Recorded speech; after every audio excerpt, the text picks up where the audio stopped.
anak-anak, bertemu kembali dengan Ibu Isti Indartanti.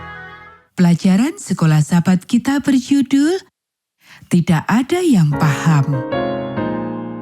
Ayat hafalan 1 Korintus pasal 13 ayat 12. Karena sekarang kita melihat dalam cermin suatu gambaran yang samar-samar, tetapi kita akan melihat muka dengan muka.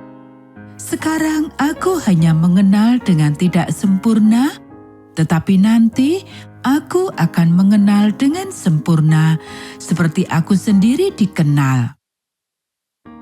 Poin penting pelajaran kita, kasih Tuhan tetap sama bahkan ketika kita gagal melihat gambar besarnya. Pernahkah Anda merasa bahwa seluruh dunia Anda berantakan dan bahkan orang-orang terdekat pun menentang kamu? Dan yang lebih buruk lagi, kamu merasa bahwa semua orang memperhatikanmu?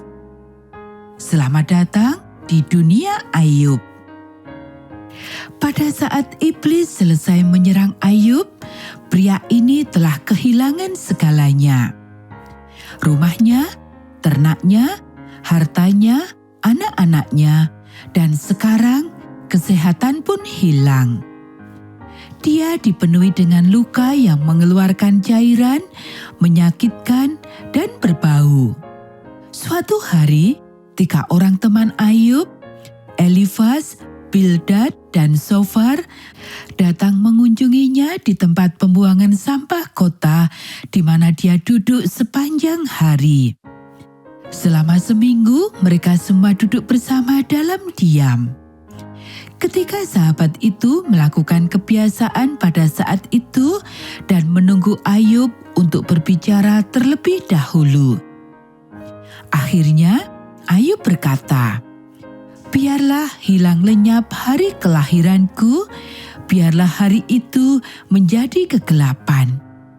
Kita bisa baca dalam Ayub pasal 3 ayat 3 dan 4. Mengapa aku tidak mati waktu aku lahir atau binasa waktu aku keluar dari kandungan? Kita bisa baca di ayat 11. Elifas tidak dapat menahan diri untuk tidak berkata, "Kesalkah engkau bila orang mencoba berbicara kepadamu? Tetapi siapakah yang dapat tetap menutup mulutnya? Sesungguhnya engkau telah mengajar banyak orang dan tangan yang lemah telah engkau kuatkan. Orang yang jatuh telah dibangunkan oleh kata-katamu dan lutut yang lemas telah kau kokohkan. Tetapi sekarang dirimu yang tertimpa dan engkau kesal. Dirimu terkena dan engkau terkejut." Kita bisa baca dalam Ayub pasal 4 ayat 2-5. Berbahagialah manusia yang ditegur Allah. Sebab itu, janganlah engkau menolak didikan yang maha kuasa. Ayub pasal 5 ayat 17. Betapa pedihnya kata-kata yang jujur, seru Ayub.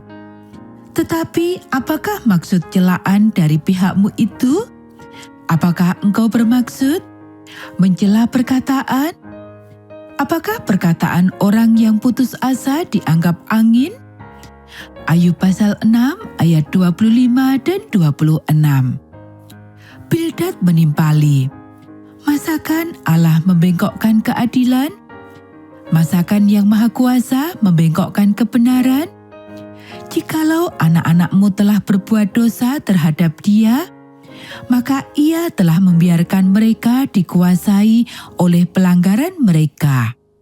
Tetapi engkau, kalau engkau mencari Allah dan memohon belas kasihan dari Yang Maha Kuasa, kalau engkau bersih dan jujur, maka tentu Ia akan bangkit demi engkau dan Ia akan memulihkan rumah yang adalah hakmu. Maka kedudukanmu yang dahulu akan kelihatan hina, tetapi kedudukanmu yang kemudian akan menjadi sangat mulia." Ayub pasal 8 ayat 3-7.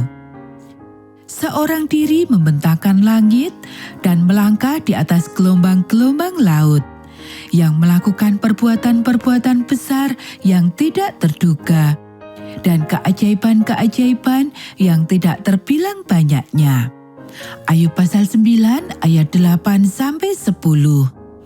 Bagaimanakah aku dapat membantah dia, memilih kata-kataku di hadapan dia? Dia bukan manusia seperti aku, sehingga aku dapat menjawabnya. Ayat 14-32. Apakah orang yang banyak bicara tidak harus dijawab? Tanya Sofar. Ayub pasal 11 ayat 2. Jikalau engkau menjauhkan kejahatan dalam tanganmu dan tidak membiarkan kecurangan ada dalam kemahmu, maka sesungguhnya engkau dapat mengangkat mukamu tanpa celah, dan engkau akan berdiri teguh dan tidak akan takut.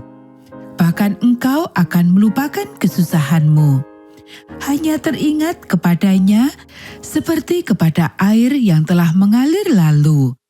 Ayat 14-16. Ayub menjawab, "Diamlah dan biarkanlah aku berbicara. Maka biarlah terjadi kepadaku apa yang akan terjadi. Sekalipun ia membunuh aku akan berharap kepadanya." Ayub pasal 13 ayat 13-15. Meskipun menderita dan dicela oleh teman-temannya, Ayub tetap setia kepada Allah. Ia menemukan kekuatan untuk menegaskan, "Aku tahu penebusku hidup, dan akhirnya ia akan bangkit di atas debu." Ayub pasal 19 ayat 25. Ketika sahabat lama itu mundur dalam keheningan, seorang pria yang lebih muda bernama Elihu telah mendengarkan apa yang dikatakan. Karena usianya, ia harus menunggu sampai semua orang selesai berbicara. "Kurangkah artinya bagimu penghiburan Allahku?" ia bertanya. "Perkataan yang dengan lemah lembut ditujukan kepadamu? Masakan manusia bersih? Masakan benar yang lahir dari perempuan?" Ayub pasal 15 ayat 11-14. Tak satu pun dari orang-orang ini memahami apa yang telah terjadi antara Tuhan dan iblis. Masing-masing hanya mengerti sedikit tentang Allah, dan bahkan apa yang mereka ketahui pun tidak sepenuhnya mereka pahami. Tetapi Allah mengenal mereka dan mengasihi mereka. Dia tidak tahu bahwa Dia akan dapat menolong mereka untuk memahami lebih banyak gambaran pada waktu yang tepat.